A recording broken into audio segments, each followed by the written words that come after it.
মাধ্যমিক 2026-এর সাজেশান প্রশ্ন নম্বর 15 নিচের শ্রেণীর বিন্যাসিত পরিসংখ্যা বিভাজনের সংখ্যাগুরু মান নির্ণয় করো। এই শ্রেণীটা দেওয়া আছে, এর সংখ্যাগুরু মান আমাদের নির্ণয় করতে হবে। তো আমাদের প্রথমেই দেখতে হবে যে সর্বাধিক পরিসংখ্যা কত আছে। তাহলে পরিসংখ্যা বিভাজনে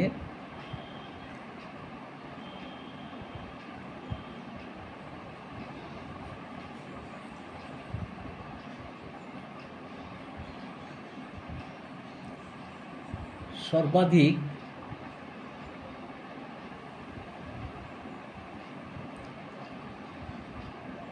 পরিসংখ্যা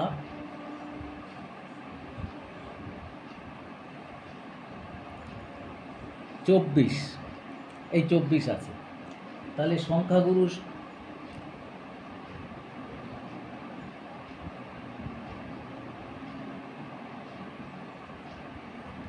সংখ্যাগুরু শ্রেণীটা হবে 12 থেকে 15। তাহলে সংখ্যাগুরু মান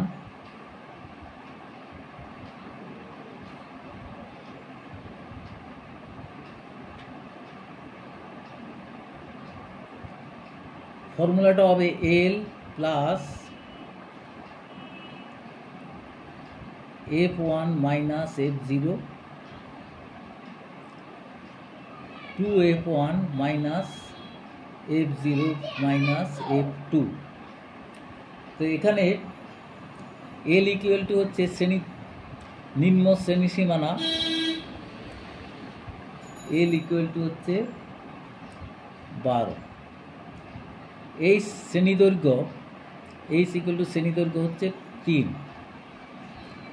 আর F0 F1 F2 F0 হচ্ছে সংখ্যাগুরু শ্রেণীর পূর্ব শ্রেণীর পরিসংখ্যা, সেটা হচ্ছে 12। আর সংখ্যাগুরু শ্রেণীর পরিসংখ্যা হচ্ছে 24। পরবর্তী সংখ্যাগুরু শ্রেণীর পরবর্তী শ্রেণীর পরিসংখ্যা হচ্ছে 21। তাহলে এখন সংখ্যাগুরু মান, এখানে মানগুলো বসিয়ে দিচ্ছি। L 12 প্লাস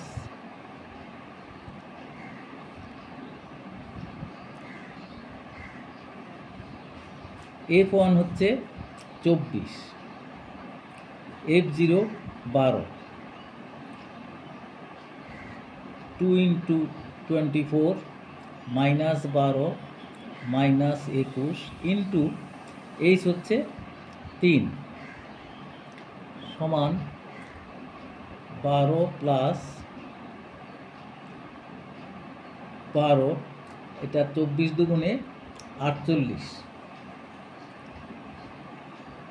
মাইনাস 33, এই দুটো যোগ করলে 33 ইন্টু 3,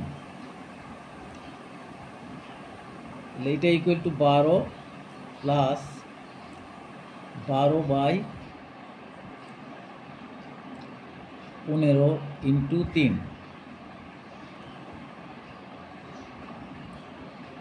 তাহলে এটা হবে 12 আর 3 দিয়ে কাটলে 5 প্লাস 2.4।